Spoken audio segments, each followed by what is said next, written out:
mom was like, "Oh, Felix is struggling. We're going to test him and we're going to get him some help." Right. That's the guise of that, what they went to my mom under. And so I took this so-called test, and I remember going home for the summer. I was fifth grade, and I had already been told that I had failed the fifth grade. Before then, I had never failed a grade. And so that was new to me, that I was going to have to repeat fifth grade.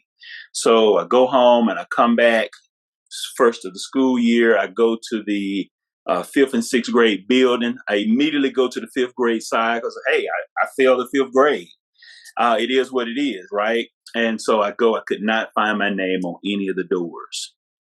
And in that moment, my previous fifth grade teacher said, "Go look on the sixth grade hall." And I'm thinking, well, my name wouldn't be over there, right? Because I know I failed the fifth grade. And it was in that moment that I found out that I was in special education, or what's known as resources. Before that, I had no idea. And I remember being in this thinking, oh my God, what has happened? The joy of children laughing around you. These are the makings of you. It is true. The makings of you.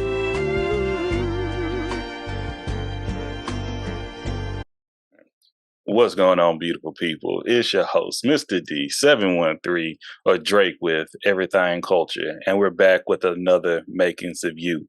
And I'd like to introduce this great fella, man. I met him sometime on this application by the name of TikTok, and we shared a career path, and so much insight, so much value, love of the community. But y'all know y'all gonna learn more about this individual here throughout this episode. But I'd like to introduce y'all Felix. What's going on, Felix? What's up, everybody? What's going on, my man?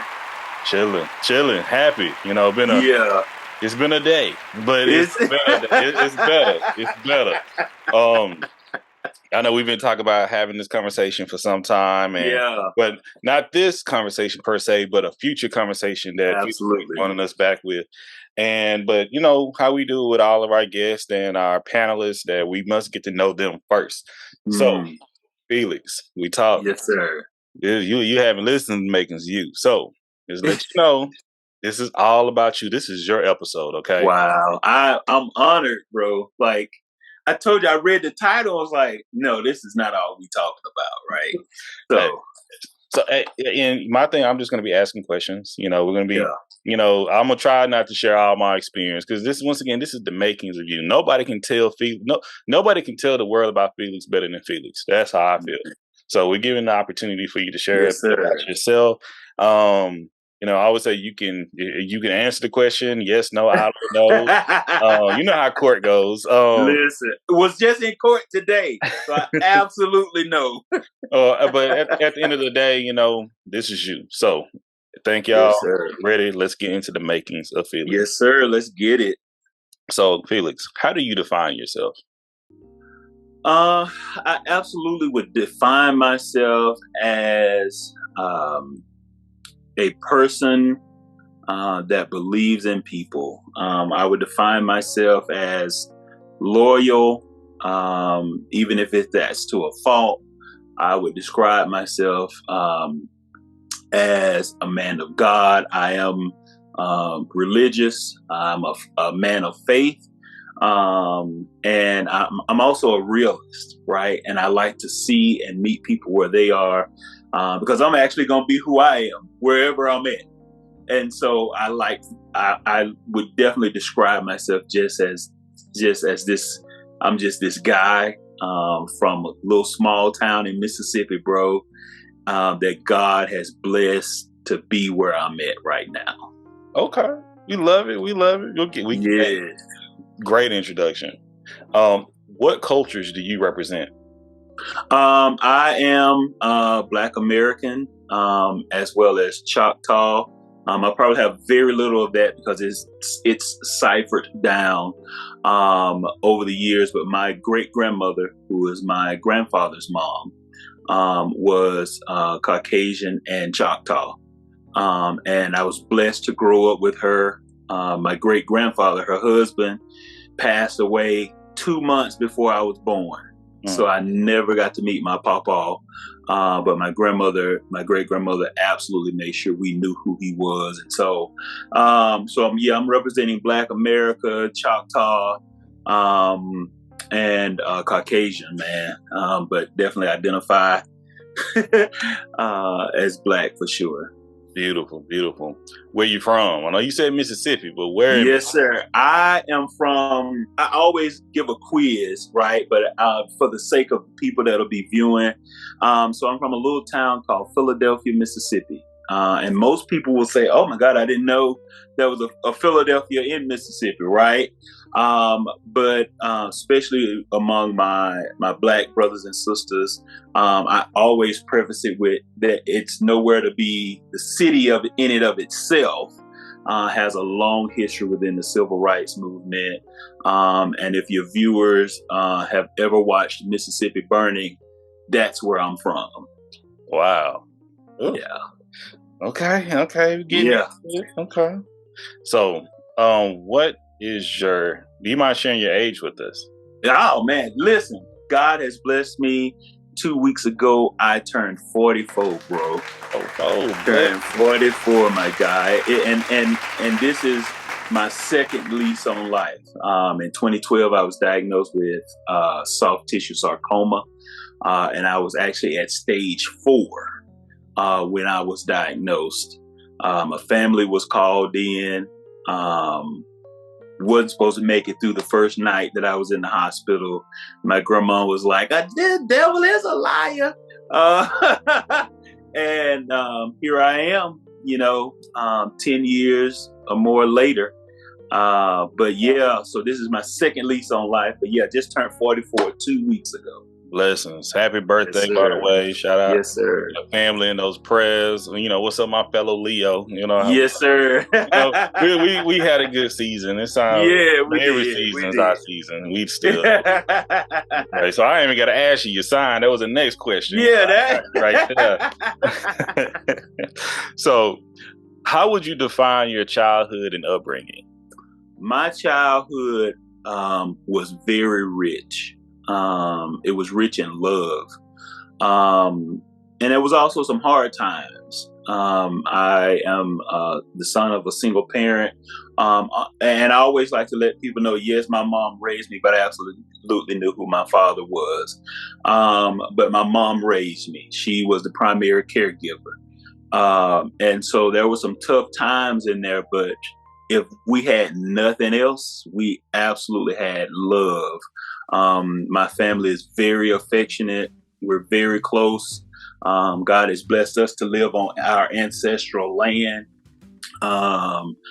Just about my entire family that still remains in Mississippi live on our ancestral land. And so we come from a really close knit family.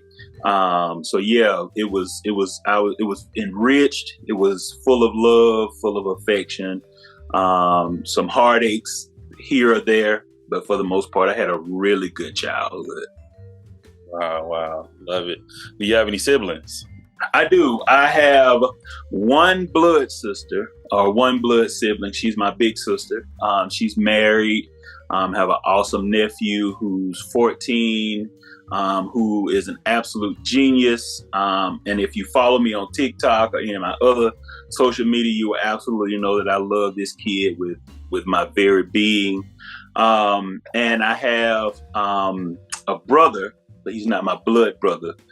We have been friends for 23 years, and we have seen each other through some good times and bad times. And our parents have always recognized us as their child. So it was never, oh, that's just a friend. So I have one blood sibling, and then I have an absolute brother that should absolutely be a sibling.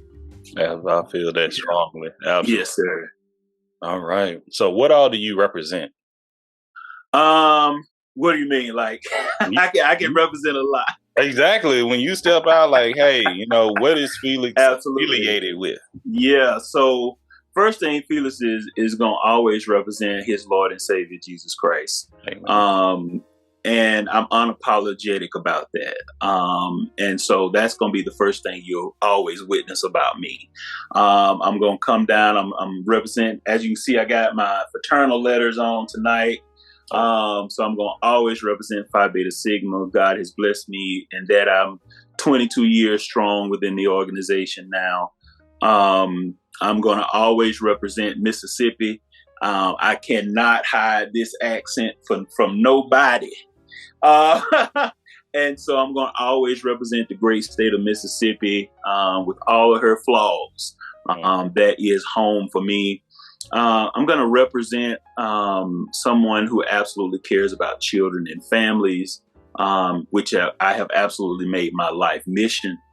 And so those are absolutely some of those key things I'm gonna represent. I'm gonna represent, the big boy club. I'm teeter-totter. Sometimes I'm in it, sometimes I'm not. But my scale tell me where I'm at, though. Yeah. So that's what Felix is gonna always represent. I love it. So far in your life, how do you feel about your education that you've achieved or received? Listen. So my education to me, and I'm actually going to try not to get emotional on this part, but my education means everything to me, Drake, because most people wouldn't even know this unless I told them, but I actually don't even have a high school diploma, right? I don't have a legit high school diploma. And it's like, oh my God, what are you talking about? So around 5th grade, I started really struggling in school, and I went to a predominantly white school, and so it was easy for us people of color to get lost in the South, so to speak. And so these people went to my mom, was like, "Oh, Felix is struggling. We're gonna test him and we're gonna get him some help." Right? That's the guise of what they went to my mom under. And so I took this so-called test, and I remember going home for the summer. I was 5th grade, and I had already been told that I had failed the 5th grade. Before then, I had never failed a grade. And so that was new to me, that I was going to have to repeat 5th grade. So I go home and I come back first of the school year. I go to the 5th and 6th grade building. I immediately go to the 5th grade side because, hey, I failed the 5th grade. It is what it is, right? And so I go, I could not find my name on any of the doors. And in that moment, my previous 5th grade teacher said, go look on the 6th grade hall. And I'm thinking, well, my name wouldn't be over there, right? Because I know I failed the 5th grade. And it was in that moment that I found out that I was in special education, or what's known as resources. Before that, I had no idea. And I remember being in this thinking, oh my God, what has happened? And that's when I endured really the bulk of the bullying when I was in school, because here my friends was like, wait, Felix, what's happening here, right? And so as we fast forward, I ended up staying in special education between 6th and 9th grade. And I remember going to my mom, telling her I needed to test out because I want to go to college. And so I need to test out of this. And so in that span, that 6th to 9th grade, these people absolutely hoodwinked my mom. My mom was working. She was trying to make sure we had a roof over our head, food in our belly, clothes on our back. So it was easy for these professionals to come in and say, oh, we can help him, when in reality they was hurting me. But I get to 9th grade, I test out. But of course, by the time I get to 10th grade, I'd have missed a whole year of credits. And I was in the 10th grade taking 9th grade classes. And so by the time I got to my senior year, I didn't have enough credits for a regular diploma. And so I actually had to receive a certificate of completion. But I had 3 amazing teachers, and I will never forget Arlene Brass, Olivia Hughes, and Suzette Chun. As long as I live, I'll never forget those ladies, because they supported me and absolutely said, Felix, you can do whatever you want to do. They paid for me to go to East Central Community College to get my GED. The teachers paid for this, because we want you to go to college. So I went, passed my GED the first time, didn't even have to do a retake. And so I earned my GED. I went on to community college, earned 2 degrees from community college, earned my bachelor's degree from university. And so my education, my knowledge, my intellect, if you want to hurt me, that's where you can attack me at, because I know I've absolutely worked hard, educational wise, to get where I am at. And this is I don't blame my mom one bit, because she was doing what she thought was right. And I remember when I got to my senior year of high school, and I don't want to take up a lot of time, but by the time I got to your episode, taking some time. This is by the time I got to my senior year of high school, man, I needed to take the ACT. And I remember going to the guidance counselor, who I'll never forget, and not in a positive way. Yeah. But I went to this guidance counselor. It's like, hey, I need to take the ACT. All my friends was taking it, and she was like, you don't need it. You're not even gonna have a diploma. You can't go to college. College is not for. Matter of fact, her exact words were, college is not for you because you'll never be successful. Those were her exact words to me. So I went home and I told my mom. I was like, hey, this lady told me whoop de whoop. My mom said, okay, I'll handle it. And I don't know what my mama went in that office and told that lady, but I know I went back to school the next week and absolutely took the ACT for free. Yeah. Didn't even pay for it. And so that was the trajectory that God placed me in to put me where I needed to be, because I had always said I wanted to be in a position to help people who were like me. I grew up poor. Right. I talked earlier about we had a lot of enrichments. We had a lot of love, but we were poor. I've come home with lights off. I've lived with roaches.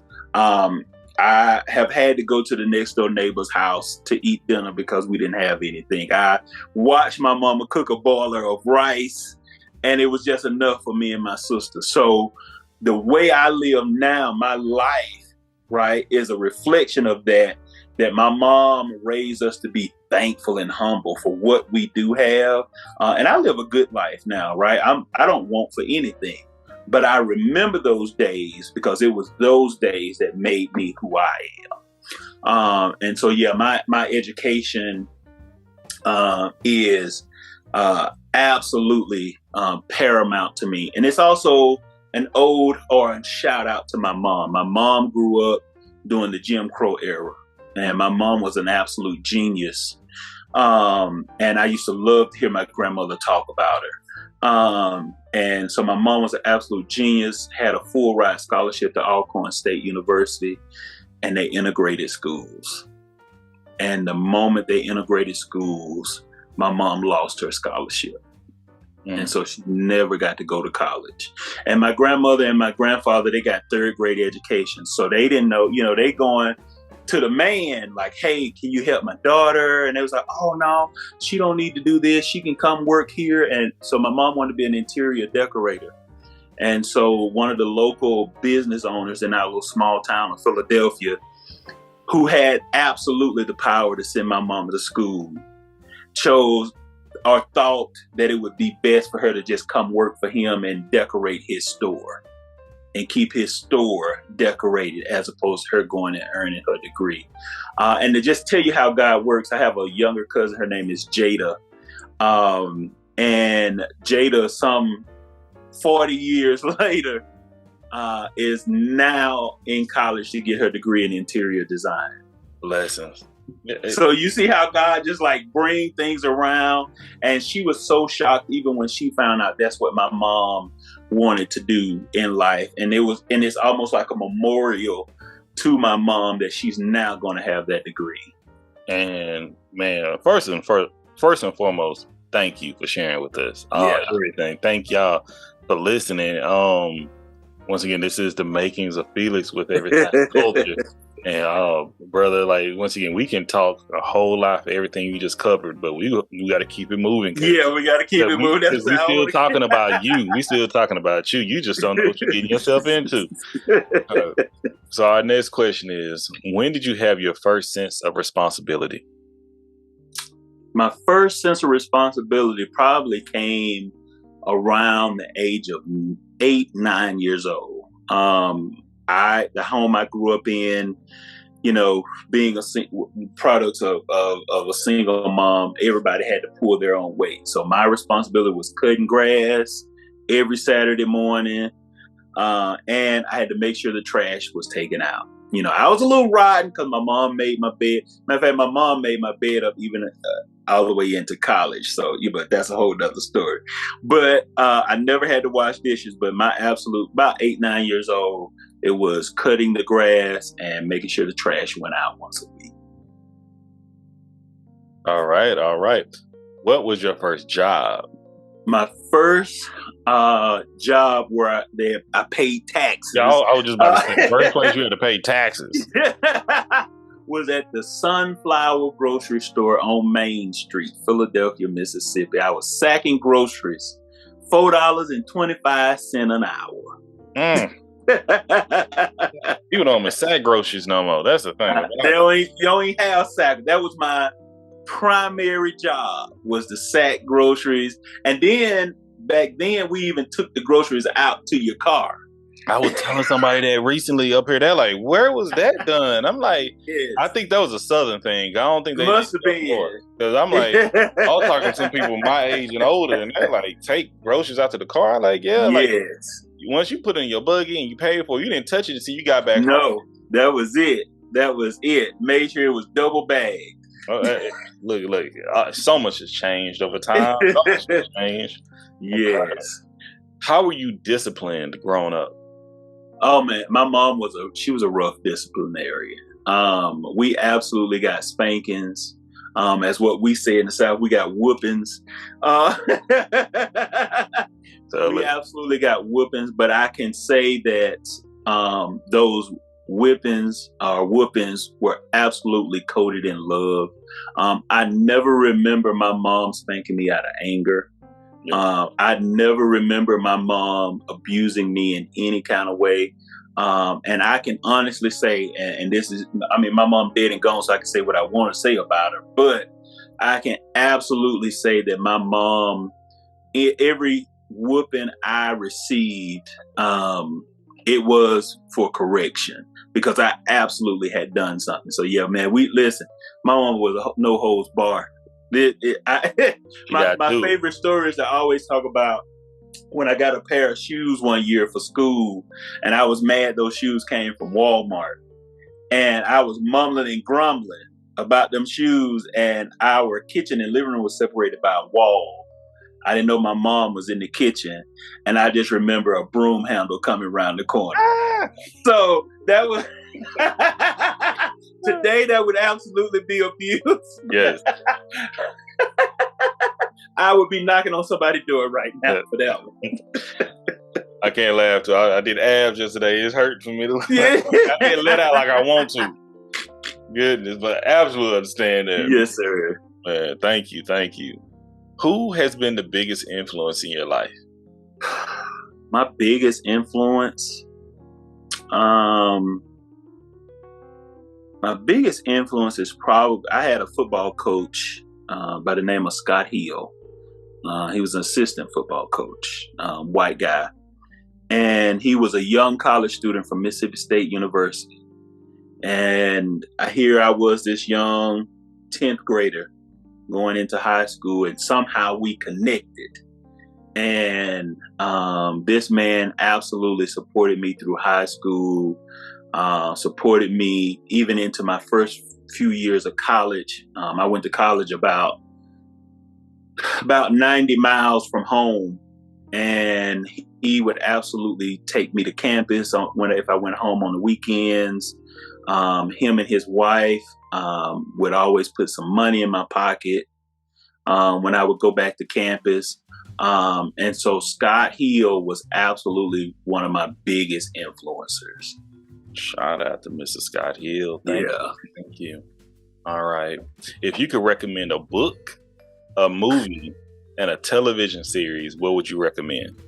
Well, a book, I would tell you to go buy my book, which is The Helper Needs Help, which is on Amazon. But The Helper Needs Help. Okay. On Amazon, you can absolutely pick it up there. I think it's like $3, so that it won't break the bank. But I would probably say, so I'm into mysteries. I read short stories, mysteries. And so one of my favorite authors is Walter Mosley. And he has a series called the Easy Rawling series. Matter of fact, one of his most famous books is Devil in the Blue Dress, which was a movie that Denzel Washington was in. Was it also in Mississippi? Did that take place in Mississippi as well? Yes. Yeah. Yes. So, Walter Mosley, his series, the Easy Rawling series, I would absolutely recommend that. I know y'all probably wanted like something more philosophical, but that's what I read. I would say movie. I'll come back to that. I watch a lot of movies, but TV, I would say the Peaky Blinders, which is on Netflix. I just finished season 6. So yeah, definitely the Peaky Blinders. And movie would absolutely be Shawshank Redemption. Okay. My boy Andy Dufresne in Red. That is my favorite. I was introduced to that movie when it came out in 1996, and it has been my absolute favorite since that day. Oh my God! What is the author? Why am I forgetting his name? Oh, and it's crazy. I cannot remember the author of the book, and I've never read the book. Okay, so it's not Wes Craven. What's the other guy? The Godfather of horror. I am so mad at because he's still alive. Steven Spielberg. Not Steven Spielberg. What is his name? I know you're talking about. Oh, wears glasses. Yes. I want to say R.L. Stein, but I can get tore up for that. But oh my goodness, I see his face, but I cannot recall the name. I see his face. Oh my goodness, Stephen King. Stephen King. That's it. Stephen King. Once again, shout out to Black Horror Humor. I'm a horror movie aficionado, and with Shawshank Redemption is it's part of a whole universe, and Hulu have a series by the name of Castle Rock, I believe that's the name of it. And they use the Shawshank Redemption prison is in the series. Oh wow. It's really deep. It's like wow. I could go into it. So I don't know if you would do the horror thing, but if you check it out like season 1, because Shawshank Redemption, Misery, and I love Misery. They're all tied together. All that's tied together. Wow. Yeah, and the series is what's tying them together. So yeah, it's really a deep look. But okay, we got Shawshank. Did we get the TV series? You said Peaky Blinders. Peaky Blinders. Yeah. And I'm going with The Helper Needs Help. For now, that's what I'm gonna let people look up. We'll put some down. We got you. Okay. If you can call 3 people, whether you know them personally, you never met them before, being a celebrity, being fiction, being here, being gone, what 3 people would you call? Or which 3 people would you call? The first person I would call would be my great-grandfather Wilson, Pawpaw Bud Moore. One, because I never got the opportunity to meet him, but he left a legacy for my family that we enjoy to this day. So I would absolutely love to speak to my Pawpaw. I would call. I'd probably call and speak with.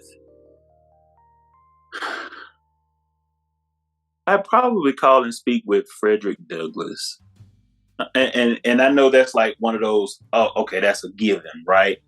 But I have so many questions that I'd like to ask him especially as he matriculated through like those political worlds while still being Black, right? And what toll did it really like? People can write books about it and TV series, but like to hear his words of what it was like to be Black and still navigate those worlds, especially as someone like myself who now navigates a world much like that. Yes. Right. He needed his Makings of You. Gotcha. Yeah. And I would probably call and talk to and all of my people are deceased, but I would call and I would want to talk to my 5-time great grandfather Hillary Moore. Hillary escaped from the Moore plantation in South Carolina, and I would love to speak to him, as he would be a absolute direct conduit to the motherland, and can talk about his thoughts as he brought this family, what was his mindset the night or the day that he escaped this plantation and said, I'm going to do better for my family. And so I would absolutely love to speak with him. Wow. Absolutely beautiful, by the way. Yeah. Thank you. Yeah. Once again, y'all, we are listening The Makings of Felix here with Everything Culture. Y'all make sure to, share this episode, tell your folks, tell your people, leave a like, a comment. And yeah, thank y'all for being here. Thank you for tuning in and joining us. So what has been an impactful moment in your life? Impactful moment? You shared some already with us, but do you have another you'd like to share? Probably my most impactful moment would come around 2001, 2002. My mom was living then, and she had a stroke. I was still in college. And my sister, who had won a scholarship to Georgia Tech graduate school, and her goal was to be in mass communications. She wanted to be really on the soundboard at the news stations. Yes. And this was her ultimate dream. This was the moment she had worked for. And my mom had a stroke. I was still in college. And we had to make a decision, because one of us would absolutely need to be the caregiver. And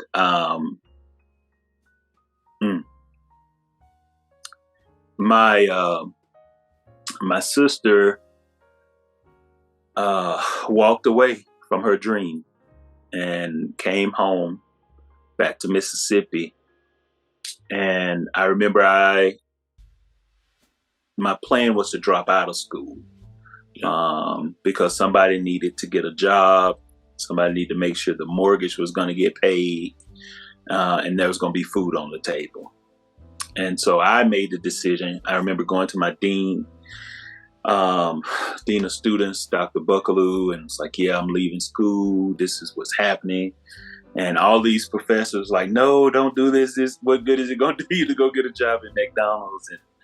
And my sister said, okay, you can come home for a semester.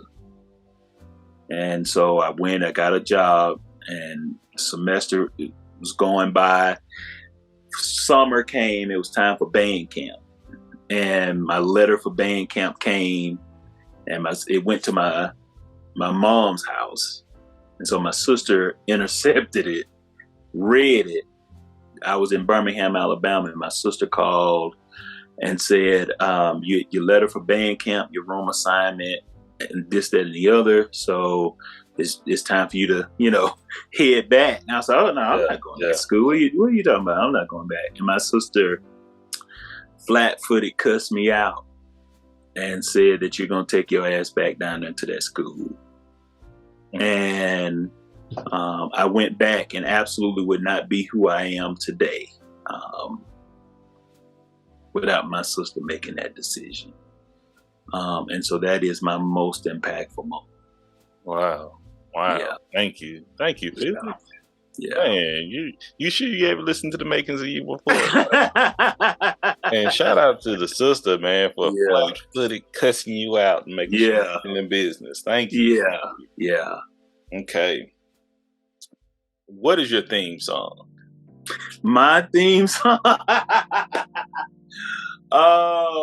Right now, my theme song is Mop Stick with Kodak Black. And oh, listen. I don't think a lot of people even got that one. Listen. Gotta love the versatility. You feel Oh me? my God, that thing hitting so hard. But I know that it would. hey, once again, this is the Makings of Felix. Ain't this can tell you what your theme song is. You know, we love it. That thing hitting so hard right now. But it probably would be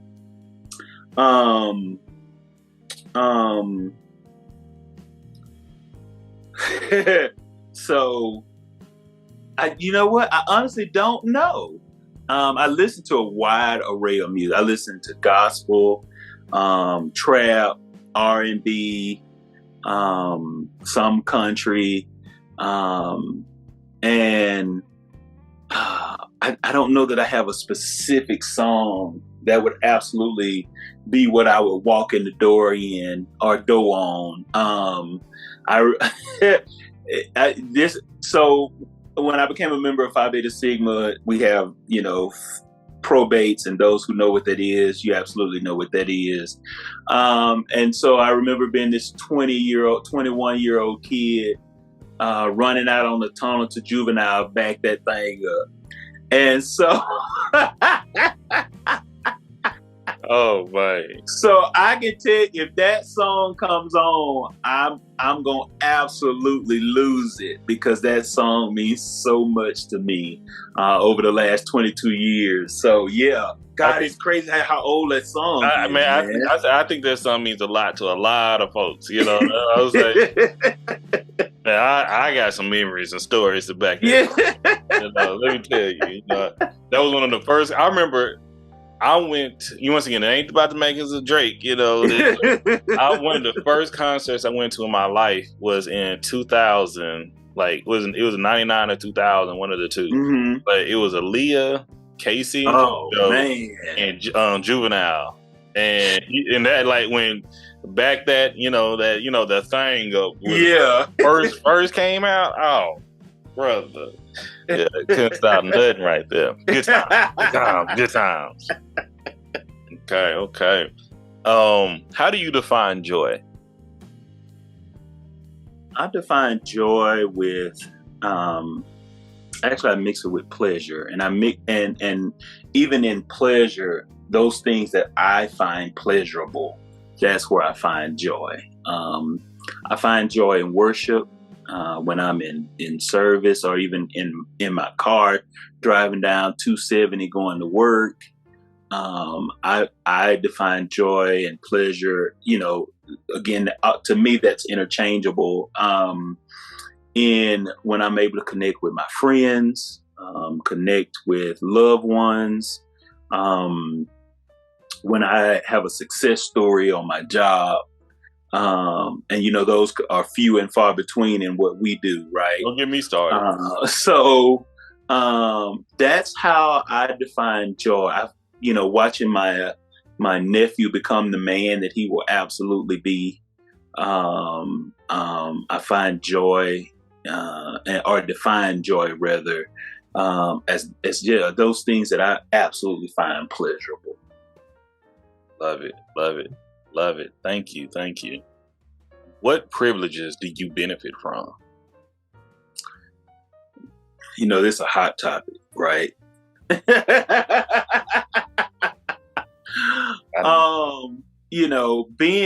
Being a man, or of the male species, if you will, there are some real and perceived privileges that come along with that. And I just, even growing up, I remember there was things that my sister would absolutely get dogged out for, that my mom was just like, oh, he's just being a guy. He's just being a boy, that kind of stuff.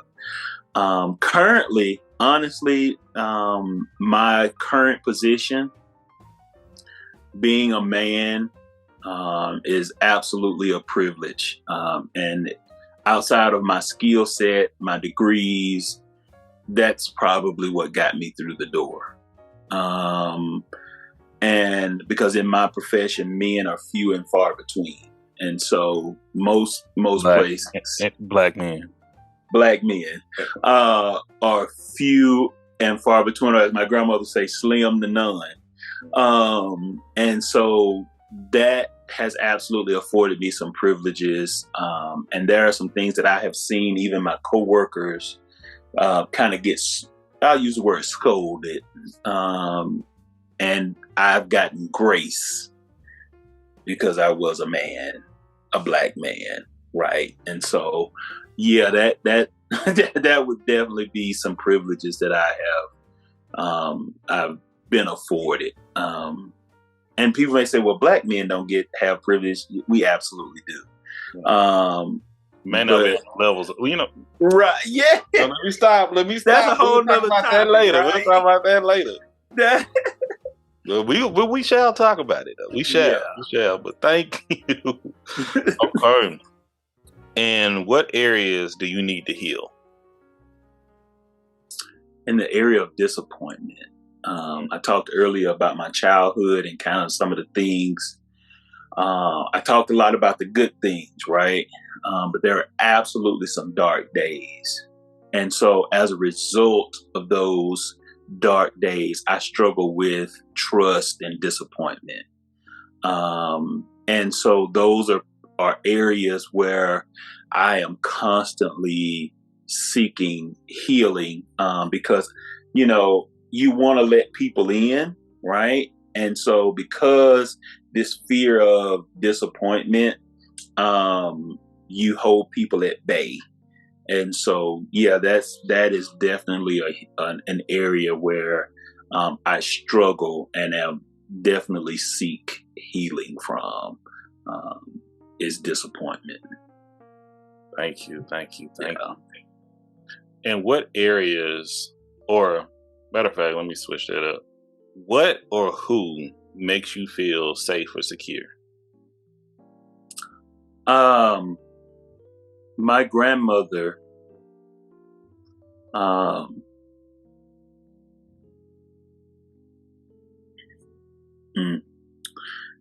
my grandmother absolutely made me feel safe and secure. Because I did not have to be pretentious. I did not have to pretend. I didn't have to put on airs when I spoke with her. I lost my grandmother 2 years ago. And she was absolutely my safety net. And if I be honest to our viewers tonight, there may even be an area where I now struggle because I no longer have that safety net. Yeah. And once again, thank you for your transparency here. Man, it's, I mean, this is why we have these type of conversations. Yeah. Not just first, one of my cousins said, he hasn't been on the show yet. You know who I'm talking about.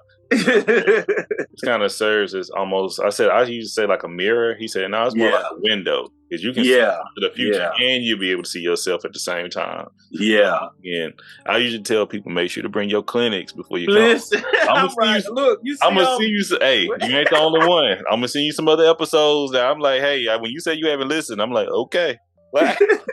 We good. I'm going to listen tonight. Because people need to know more about us. This is a podcast to get to know people. This is our purpose. But thank you. We got, a few more questions. You rocking and rolling. I'm game. I'm game, bro. Thank you. When did you realize you were different? Probably somewhere around like maybe 10, 11.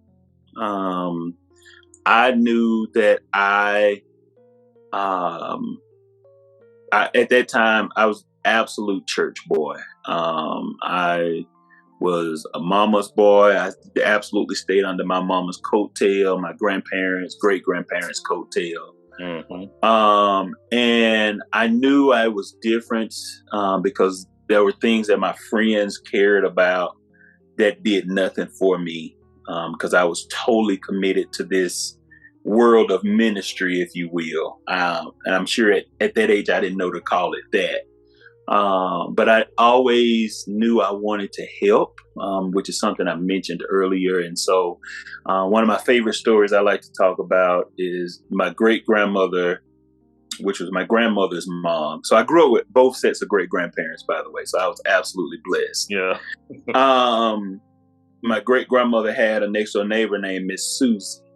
And I always would go and help Miss Susie with her groceries. I get a little pocket money, as we called it. But then I found myself going across the street to Miss Fronia's house and taking her trash out. Then I'd go down to Miss TC's and pull hers out. And I'd go up the street to Miss Hudson. And I remember all of these women, right? Because it just nobody asked me to do it. And so I realized I was a little different. And as I got older, it became evident that I was absolutely going to be different than most people around me. Yeah. It's that narrow path. Let's say. Yeah. That road less traveled. Yeah, absolutely. But thank you. And what traditions do your culture hold when it comes to death of someone passing? Like, what is the step-by-step traditions that you think of? So, well, once the death occurs, everybody knows the first step is, all right, whose house are we meeting at? Where is the fish fry gonna be? Because that's just pretty much how it's gonna go down. Whose house are we meeting at? And then we're gonna figure out who's gonna do what in the service, right? And so we have the service, have the repast, but we always talk about the good memories. I recently had a cousin pass away in May of this year. And when you grew up the way we did it back in Philadelphia, as cousins, we're more like brothers and sisters because we just all grew up together. And I was a couple of years older than him, but we were absolute best friends. He passed away in May. And I remember going home and my uncle, get into family stuff, but my uncle was his first cousin, but he was my age. So I got it. And he told a story. And so I got tasked to speak for the family at this service, which was hard. And I remember just saying, what can I say about Joshua? And my uncle told a story while we were at the fish fry out in the barn of just a few days prior to Joshua passing. They had gone fishing, but they were in a small body of water.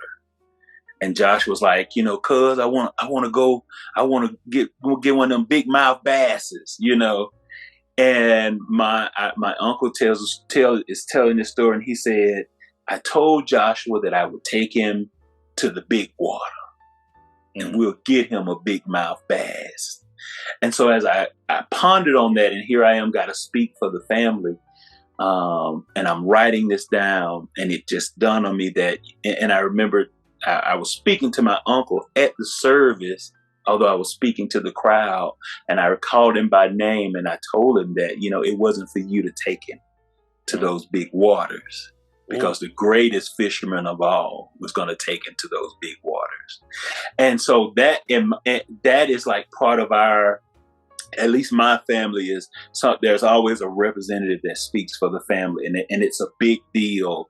And I've now done it so many times that it's almost like it's automatic. Felix is going to do this, right? But that's our tradition. Once the notice is gone out, we're going to figure out whose house we're going to, who's frying the fish. and we're gonna laugh, and we're gonna have some moonshine, and we're gonna, eat good, and then we're gonna mourn with each other.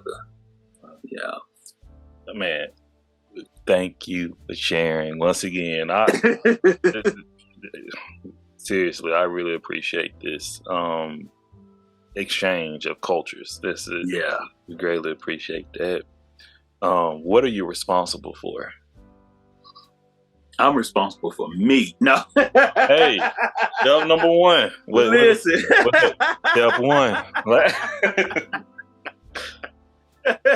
My granddaddy would say, "A man don't work, he don't eat." So I am responsible for me. But I have a lot of responsibilities. I serve as an associate minister at my church. And so I happen to be the dean of Christian education, which is Sunday school. And so I'm responsible for that every week, to make sure that happens, for this awesome ministry that I'm a part of. Within my organization, I serve as vice president of the local chapter. I serve as a regional officer. So I am responsible for every collegiate member in the western half of the United States, as well as Middle East and Japan and Korea. On my job, I'm responsible to make sure that children are safe and not neglected and or abused.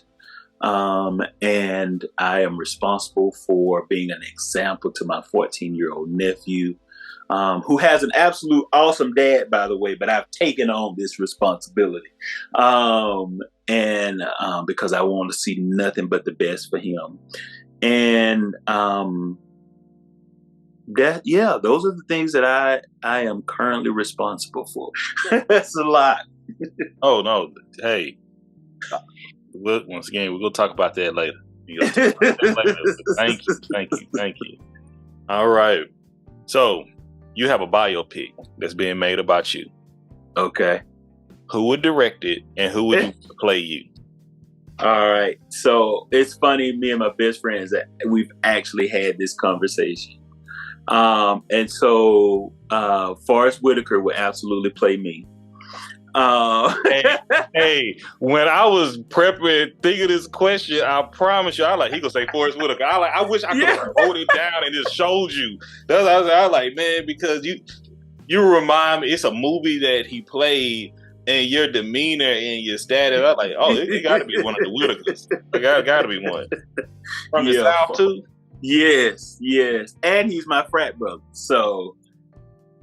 But yeah, Forrest Whitaker would absolutely play me.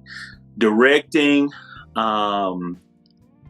you know what? I'd want Jordan Peele to direct this, because I think he would add a twist to how things not only start, but how it ends.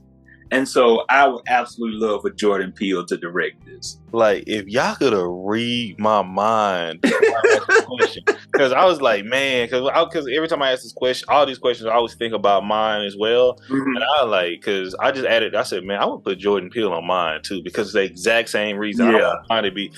And when you said mystery, that's why I was like, he's going to make you think. He's going to make it circle.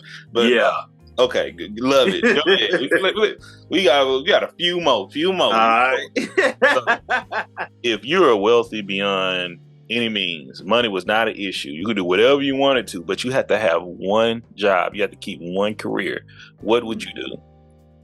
You know what? I would do just what I'm doing right now. And that's serving the children and families of the state of Colorado. Wow. Yeah, absolutely. Wow. Oh, man, hey, I'll make sure to clip this and send it to your employer. Like, and is he over here? Like I ain't going nowhere. Hey, that's real, man. I love it. Yeah. That's beautiful. And it's absolutely needed. Once again, we're going to have I'm going to let y'all know right now, whoever making through this episode, you're here right now, we're going to have an episode with caseworkers. And Felix is going to be one of those caseworkers to talk about our experience being a social worker, child welfare. Mm-hmm. And I'll let you know that's one of the main things I tell people. Like, you have to have a true passion doing this work. Yes. You have to have a heart. It does not pay the best. Let me tell you No, that. it don't. But if you're here to save souls and save lives, this is the real work that you get into. So once again, thank you for doing what you're doing. Yes, Man, sir. real for real. Oh goodness. All right. If you got two options with this one. This is like you got to pick one or the other. Oh man. Would you rather go back in time and talk to your younger self, or rather have your future self and come and talk to you now? I would really like to go back and talk to younger me. What age? Younger me struggled with self-image. Younger me struggled with being confident and strong. And I actually just made this a Facebook post today. There's a picture that I have of me. I was about 14 years old. And I'm smiling in this picture, but that was probably one of the most depressed moments of my life. Wow. And I made a side by side of Felix today, Felix then. And I've recently honestly have been saying that if Felix then would have had the confidence that Felix now has, I would have been something to reckon with. But there are a lot of factors that made that Felix who he was. But I'm so thankful because I'm now the Felix that I am. Wow. Yeah. Wow. Thank you. Yeah. I know y'all loving it, but we love it. So, my favorite question. Mm-hmm. Your last meal. Your coupon. What I'm having. What you having and who's making it for you. It could be Oh my God. First of all, my mom has to come back and cook it. Mm-hmm. Because every year up until she had her stroke, and I was about 23, I think, 22, 23 at the time. Every year on my birthday, especially once I got maybe to about 9, 10 years old, I always had fried pork chops, candied yams, field peas, and cornbread, and a banana pudding every year on my birthday. And that would absolutely be my last meal. In the summer, too. Like, in the summer. I ain't mad at it. Yeah. That's me. Oh, man. Yes, sir. Oh, I love it. Thank you. Beautiful. Man. How would you want people to remember you? I would want people to absolutely remember me for being a man of my word. When I was young, my grandfather, Levi Sr., he said to me some words that I've never forgotten. And I know I talked about how important my education was, but my name means everything. And my grandfather said to me, he said, Felix, we ain't got a lot of money, don't have a lot of material things, but we do have a name. And that name means something. And you are to always protect that name. And I'm proud to be a Moore. I carry that name with a badge of honor. And my uncle, who was more like a father figure to me, I remember as a freshman, 17-year-old kid, because I hadn't even turned 18 yet, dropping me off at college on the sidewalk, and he shook my hand and said, "Don't bring no shame to your family." Those were his parting words to me. That was 30 years ago. And couple that with what my grandfather told me as a kid, I would want people to remember me as a man of my word, as a man of valor, and it absolutely, and yeah, that's how I would want people to remember me. Beautiful. Thank you. Last question. You've been rocking, man. You doing it, almost done it. Okay. What changes are you bringing to your culture? Accountability. I think that's the word of the day. That is I think as a Black man, we talked earlier about those privileges, right? And although we are the most despised, most hunted, and even ridiculed being, we absolutely have this patriarchal privilege, which causes us not to be held or think we ought to be held accountable. And as I spoke earlier about being a man of my word, how I want to be remembered, integrity and valor, right? It's being accountable, and that's absolutely me. If I mess up, I don't have no qualms whatsoever about saying I screwed up. And I think if you spoke to anybody who knows me personally, that's exactly what they would tell you. And so, yeah, accountability, man, is absolutely my word in this moment. Wow. And what I bring to the culture. It is absolutely beautiful. Yeah. Felix, you did it. Listen, this was an absolute honor, brother. It was an absolute honor. Hey, it's all ours, man. You've made it to the Makings of Felix and culture. Oh man! Once again, this is something this is my baby. This whole podcast, but my goal is getting to know people like this, so when we have our panel discussion and people are listening to what you're saying, they're like, who is this guy right here? Gotta go listen to the Makings of Felix to get to know just a little bit more about him. This doesn't make everything, but this is quite a bit where we come from, or where you come from, be more specific. But Felix, if the people are looking for you and you're trying to be found, where can the people find you? You can absolutely find me on Facebook under Costrill, Costerrill. My grandmother gave me that name. It's my middle name, actually. And so you can find me on Facebook under Costrill, as well as IG. You can look your boy up on TikTok because I am your neighborhood social worker, Mr. Social Worker 12. And you can even find me on Snap at Blue BLU, the number 12 MAB. Okay.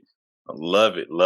And y'all know where y'all can find us. I am Drake with Everything Culture. You can find us anywhere you listen to a podcast with Everything. That's a, not a I. Okay. Not a I. We South Sea a country till I die. You can find us on TikTok. You can find us on Twitter. You can find us on Facebook. You can find us on Pinterest. Almost anywhere on social media, we're there. Just type in Everything Culture. And always you can go to our website at www.everythingculture.com. We appreciate your support. Make sure to like, share, follow, leave a comment on iTunes. You can leave comments on Spotify now. It goes a long way in the support for this platform and for this podcast. But once again, I want to say thank you so much, Felix, for your time tonight. Thank you for being here, sharing yourself and your soul and your spirit, because it's going to resonate with so many people out here. So once again, thank you, and thank everyone that's here listening and supporting. God bless. Peace.